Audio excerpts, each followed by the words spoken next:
नमस्कार दोस्तों, स्वागत है आपका मोटरराइड्स में। मेरा नाम है अमित और ये है MG की एस्टर। अब ये जो गाड़ी है इसे हमने बुद्ध इंटरनेशनल सर्किट पर चलाया था और मेरे मित्र जो कि हमारे कलीग भी हैं विपुल, उन्होंने इस गाड़ी का बड़ा ही डिटेल्ड एक रिव्यू किया था जहाँ पर इसकी सारी फीचर्स आपको बताई थी। लेकिन उस वक्त हमने इसे सड़क पर नहीं चलाया था और आज हमने इसे बहुत ही दिल खोल करके सड़क पर चलाया और हमें इस गाड़ी की जो खामियां खूबियां हैं वो सारी रियल वर्ल्ड में मालूम पड़ी।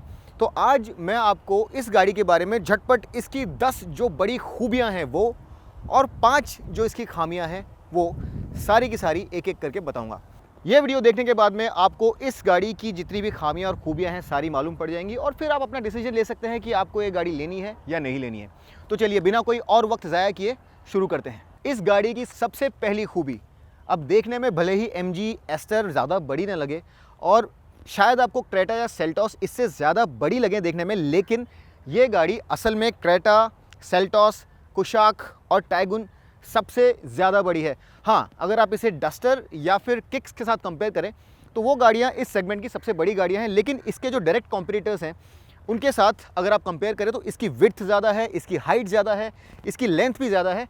सिर्फ एक पैरामीटर ऐसा है जहाँ पर ये कम है और वो है व्हील बेस, जो कि इसका इस सेगमेंट में सबसे कम है, लेकिन लेंथ, विड्थ, हाइट और विड्थ इस गाड़ी की सबसे ज़्यादा है।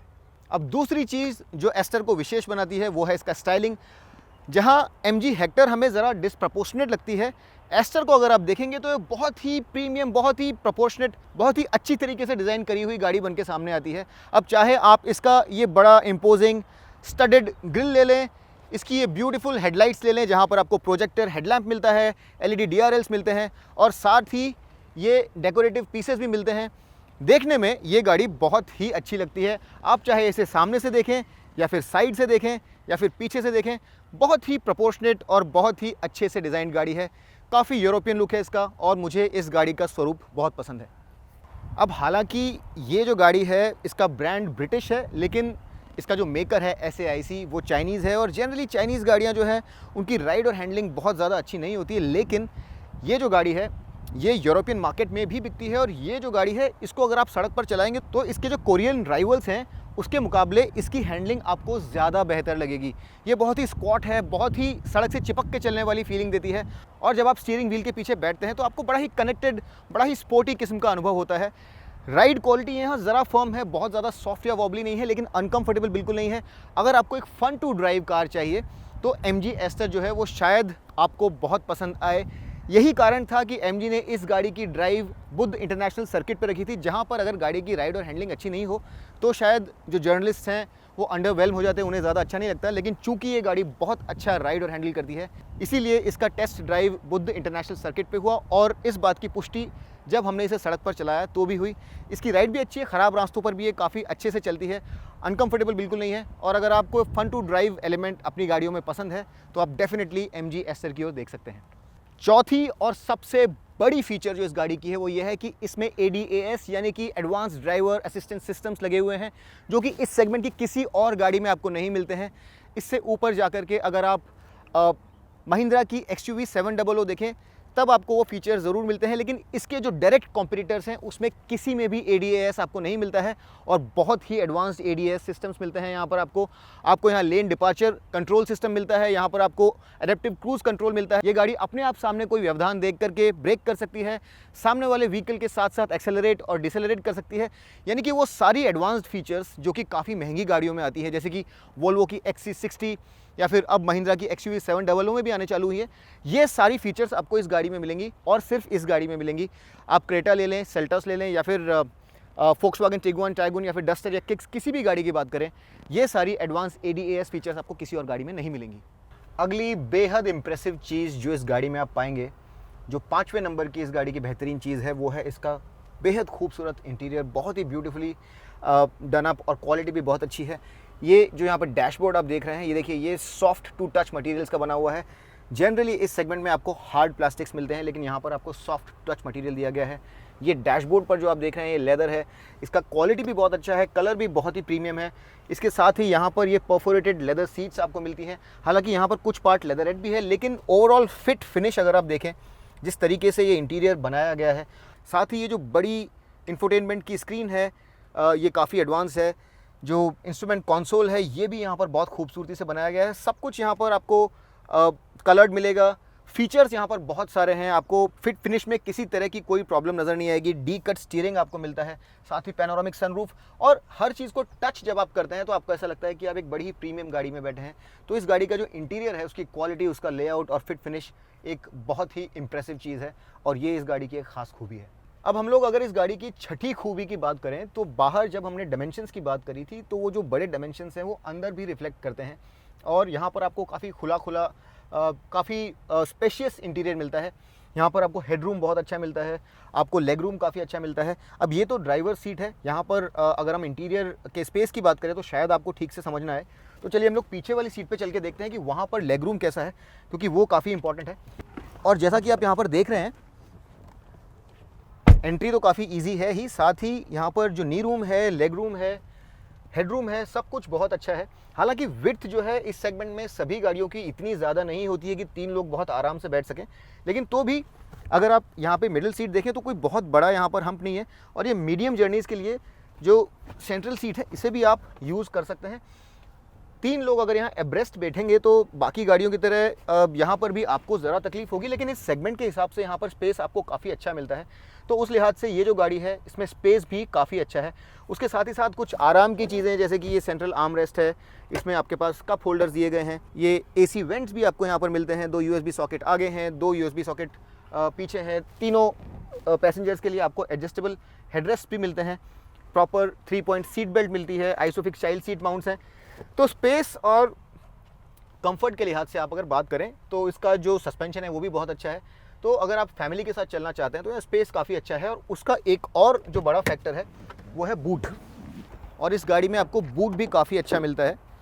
448 लीटर्स का बूट मिलता है आपको, जो कि इस सेगमेंट की जो दूसरी गाड़ियां हैं, अगर आप सिर्फ डस्टर को छोड़ दें जहां पर आपको और ज़रा बड़ा बूट स्पेस मिलता है, तो ये जो 448 लीटर्स का बूट स्पेस है ये क्रेटा, सेल्टॉस, या फिर अगर आप इसे कुशाक से या टाइगुन से कंपेयर करें तो उन सभी गाड़ियों से ये ज़्यादा बड़ा है। और अगर आप एक बड़ी फैमिली को लेकर के बड़े सामान के साथ चलना चाहते हैं तो ये आपको एक एडवांटेज देता है। साथ ही पीछे वाली सीट्स भी 60-40 स्प्लिट है, जो कि आपको ज़्यादा फ्लेक्सिबिलिटी देती हैं। इतनी सारी खूबियों के बाद जो अगली बड़ी चीज़ है वो है फ़ीचर सेट, और यहाँ पर आपको फ़ीचर्स भी बहुत ज़्यादा मिलते हैं। और सबसे पहली चीज़ जो आपको और किसी गाड़ी में सेगमेंट में जनरली नहीं मिलती है वो है इलेक्ट्रिक सीट्स। और ये इलेक्ट्रिक सीट्स आपको यहाँ पर एक ऐसी फ़ीचर है जो दूसरी गाड़ियों में यहाँ पर आपको नहीं मिलेगी।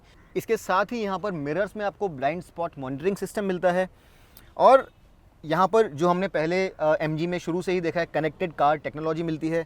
ये एलेक्सा का जो एक हेलो MG पॉड आप देख रहे हैं, AI इनेबल्ड जो पॉड है ये आपसे बातें कर सकता है, आपको वेदर अपडेट दे सकता है, कुछ भी कॉन्वर्सेशन आप इसके साथ कर सकते हैं, और ये इंटरनेट पे जाके लुकअप करके आपको जो भी सवाल आप इससे पूछ रहे हैं उसका जवाब देता है। उसके साथ ही ये वॉइस कमांड्स के द्वारा सनरूफ खोल सकता है, विंडो डाउन कर सकता है, बहुत सारी चीज़ें ये जो पॉड यहाँ पर आप देख रहे हैं ये कर सकता है। तो एक विशेष फीचर इस गाड़ी में आपको मिलती है जो आपको दूसरी गाड़ियों में उतनी एनहांस नहीं मिलती है, तो ये एक अच्छी फीचर है। कनेक्टेड कार टेक्नोलॉजीज़ यहाँ पर हैं। पैनोरामिक सनरूफ यहाँ पर आपको मिलती है, बहुत ही बड़ी शानदार पैनोरामिक सनरूफ में यहाँ पर मिलती है आपको, जो कि आजकल बड़ी डिमांड में है ये फीचर। इसके अलावा अगर आप सेफ्टी की बात करें तो आपको 6 एयरबैग्स मिलते हैं, और इवन बेस वेरिएंट में आपको बहुत सारे फीचर्स मिलते हैं, उसकी बात मैं कुछ देर में करूँगा। लेकिन यहाँ पर ट्रैक्शन कंट्रोल, हिल होल्ड, हिल डेसेंट कंट्रोल, इस तरह की जो बहुत सारी फीचर्स हैं वो आपको इस गाड़ी में मिलती हैं। ऑटोमेटिक हेडलैम्प, ऑटोमेटिक वाइपर्स, तो ये जो सारी बेसिक फीचर्स और एडवांस फीचर्स हैं वो तो आपको मिलती ही हैं। और जैसा मैंने आपको बताया, ADAS फीचर्स जो हैं, advance driver assistance system features जो हैं वो यहाँ पर आपको मिलती हैं और किसी गाड़ी में मिलती नहीं है। तो यहाँ पर फीचर्स आपको काफ़ी भर के दी गई हैं। और अगर आप एक फ़ीचर रिच गाड़ी की बात कर रहे हैं तो जो MG एस्टर है ये अपने सेगमेंट की definitely one of the most stand out cars में से एक है। कुछ फीचर्स यहाँ पर मिसिंग हैं, उनकी बात भी मैं करूँगा, लेकिन वो आखिरी में जब हम नेगेटिव्स की बात करेंगे। 8वीं बड़ी खूबी इस गाड़ी की जो है वो ये है कि इसका जो पेट्रोल इंजन फ़िलहाल हम लोग चला रहे हैं 1.3 लीटर टर्बो, ये हालांकि अपने सेगमेंट का सबसे ज़्यादा पावरफुल इंजन भले ही ना हो, लेकिन इस तरह की गाड़ी के लिए यहाँ पर जो पावर और टॉर्क अवेलेबल है, यानी 140 PS और 220 न्यूटन मीटर्स की टॉर्क, ये इसे काफ़ी पेपी, काफ़ी एंथुसियास्ट फ्रेंडली इंजन बना देता है। अगर आप इसे तेज़ चलाना चाहते हैं तो एक्सेलरेशन यहाँ पर काफ़ी अच्छा मिलता है आपको। इंजन रिफाइंड भी काफ़ी है, और इसका जो 6 स्पीड ऑटोमेटिक ट्रांसमिशन है, ये अगर आप सिटी में स्टॉप स्टार्ट ट्रैफिक में चला रहे हैं तो आपको कोई तकलीफ़ नहीं होती है, गियर आपको शिफ्ट नहीं करने पड़ते हैं और ये ट्रांसमिशन जो है काफ़ी इंटेलिजेंट है, काफ़ी तेज़ी से गियर जो है शिफ्ट करता है। यहाँ पर अगर पैडल शिफ्टर्स भी होते तो ज़्यादा अच्छा होता, नहीं है, लेकिन जनरली आप सिटी में अगर चला रहे हैं तो आपको ज़रूरत भी नहीं पड़ती है। मैनुअली अगर आपको शिफ्ट करना है तो आप इसे इस तरह से मैनुअल मोड में डाल के इस तरह से शिफ्ट कर सकते हैं, लेकिन पैडल शिफ्टर्स यहाँ पर नहीं है। लेकिन जनरली स्पीकिंग इंजन और ट्रांसमिशन यहाँ पर काफ़ी केपेबल दिया गया है, काफ़ी रिफाइंड है, काफ़ी पेपी है और काफ़ी स्मार्ट और इंटेलिजेंट है, तो ये भी इसका एक बड़ा एडवांटेज है। इन सब चीज़ों के साथ साथ जो 9th बहुत बड़ी फीचर है MG एस्टर की, वो है कि MG हेक्टर की तरह यहाँ पर भी आपको बड़ा ही सॉलिड बाय बैक प्लान मिलता है और ये एक इंडस्ट्री फर्स्ट चीज़ है जो कि MG ने इंट्रोड्यूस करी है।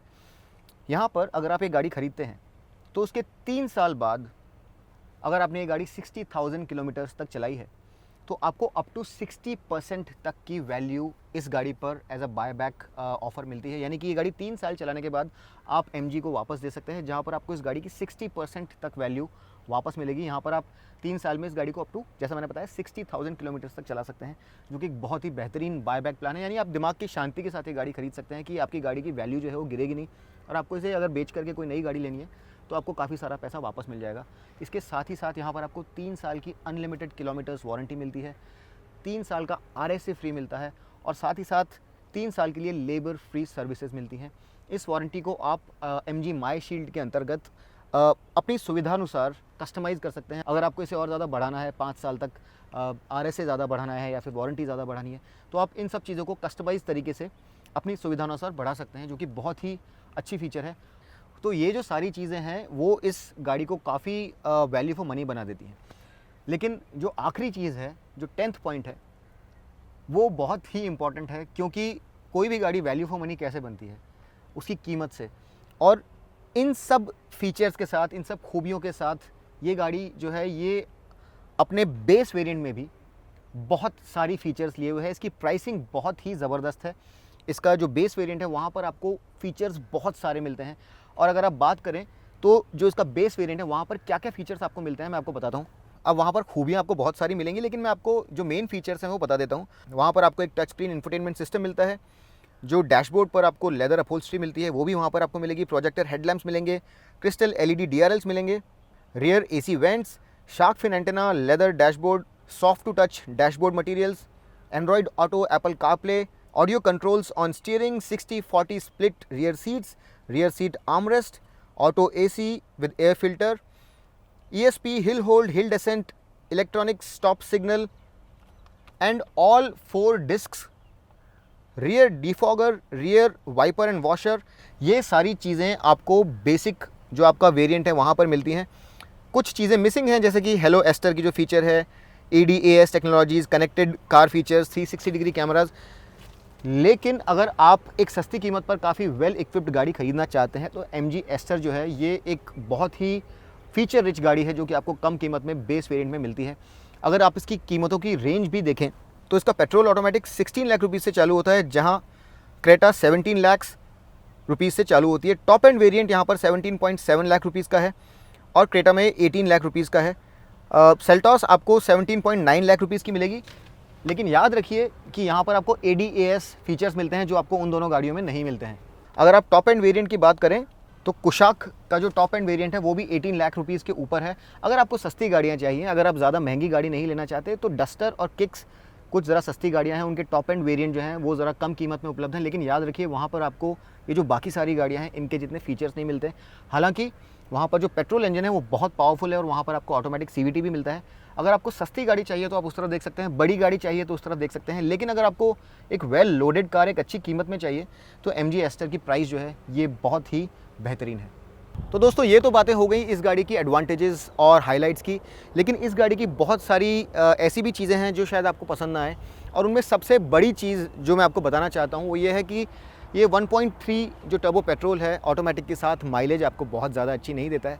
तो अनलेस आपकी रनिंग कम है, अगर आप सिटी में ही ज़्यादा चलाना चाहते हैं तो ये गाड़ी बहुत ही सूटेबल है आपके लिए। लेकिन अगर आपकी माइलेज बहुत ज़्यादा है, रनिंग बहुत ज़्यादा है, तो शायद ये गाड़ी आपको उतना ज़्यादा सूट ना करे, क्योंकि इसकी सिटी माइलेज 8 to 9 के बीच में आपको मिलेगी अगर आप आराम से चला रहे हैं तो, और हाईवे पर आपको 12 to 13 मिलेगा, जो कि बहुत ज़्यादा नहीं है। तो अगर माइलेज आपकी बहुत बड़ी प्रायोरिटी है तो फ्यूल एफिशिएंसी यहाँ पर बहुत ज़्यादा उल्लेखनीय नहीं है।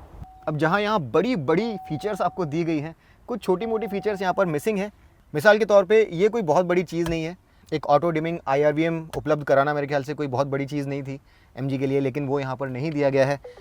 उसी तरह से यहाँ पर पैडल शिफ्टर्स आपको नहीं दिए गए हैं, जो कि मेरे ख्याल से होने चाहिए थे। यहाँ पर वायरलेस चार्जिंग भी नहीं है, जो कि आजकल बहुत सारी गाड़ियों में आ रही है, तो वायरलेस चार्जिंग भी यहाँ पर मिसिंग है। और इसके साथ ही साथ वेंटिलेटेड सीट्स भी यहाँ पर नहीं है, जो कि आजकल कुछ बहुत ही छोटी गाड़ियों में भी उपलब्ध है। तो MG ने यहाँ जहाँ बहुत सारी फीचर्स दी हैं, कुछ छोटी मोटी फीचर्स ऐसी हैं जो कि यहाँ पर मिसिंग हैं, और जो शायद आपको खलें। ये बहुत ज़्यादा डील ब्रेकर किस्म की फ़ीचर्स नहीं है, लेकिन ये फ़ीचर्स भी अगर डाल दी जाती तो मेरे ख्याल से बहुत ज़्यादा कॉस्ट में फ़र्क नहीं पड़ता, लेकिन इनकी कमी कहीं ना कहीं आपको ज़रूर खलती है। तो ये फ़ीचर्स यहाँ पर मिसिंग हैं, और ये मेंशन करना ज़रूरी है कि अगर आप ये गाड़ी खरीद रहे हैं तो आपको इन फ़ीचर्स के बिना अपना काम चलाना पड़ेगा।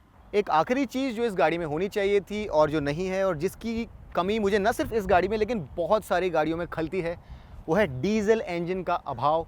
अब आप एनवायरनमेंट की बात भले ही कर लें, लेकिन मैं एक डीज़ल प्रेमी हूँ। मुझे डीज़ल की गाड़ियाँ हमेशा से ही ज़्यादा अच्छी लगती थी। मुझे ऐसा लगता था कि उन गाड़ियों की रेंज ज़्यादा अच्छी है, और जिस तरह से उन्हें बदनाम किया गया वो मेरे ख्याल से ज़रूरी नहीं था। मॉडर्न टेक्नोलॉजीज़ के द्वारा आप डीज़ल इंजन्स को इस तरह से चला सकते हैं कि उनका पोल्यूशन जो है वो पेट्रोल के जितना या उनसे कम हो। तो इस तरह से जो डीज़ल इंजन्स बंद हुए हैं, ये मेरे ख्याल से कोई बहुत अच्छी चीज़ नहीं है, क्योंकि जनरली छोटे इंजन जो होते हैं उसमें डीजल्स आपको बहुत अच्छी रेंज देते हैं, और for every litre of fuel burn they can take you much farther, आपको ज़्यादा दूर लेकर के जा सकते हैं। तो ये एक ऐसी चीज़ है जो मुझे पसंद नहीं है, और उसका शिकार ये गाड़ी भी हुई है। यहाँ पर आपको डीजल इंजन नहीं मिलता है, तो आपकी रनिंग अगर बहुत ज़्यादा है, आपको ज़्यादा रेंज चाहिए, ज़्यादा माइलेज चाहिए, पैसा आपको बचाना है लॉन्ग रनिंग पर, तो उसके लिए ये गाड़ी नहीं है। आपको अगर डीजल चाहिए तो वो ऑप्शन आपको MG एस्टर में नहीं मिलेगा। लेकिन बहरहाल अपने सेगमेंट में बहुत ही बेहतरीन फीचर्स के साथ एक बहुत अच्छे एक्सटीरियर, बहुत ही खूबसूरत इंटीरियर और फीचर लोडेड स्पेशियस कैबिन के साथ MG एस्टर एक बहुत ही बढ़िया गाड़ी है। अगर आप इस सेगमेंट में कोई गाड़ी खरीदना चाहते हैं तो इस गाड़ी को टेस्ट ड्राइव किए बिना अपना डिसीजन ना लें, क्योंकि यहाँ पर आपको कुछ ऐसी चीज़ें मिलेंगी जो शायद आपको दूसरी गाड़ियों में ना मिलें।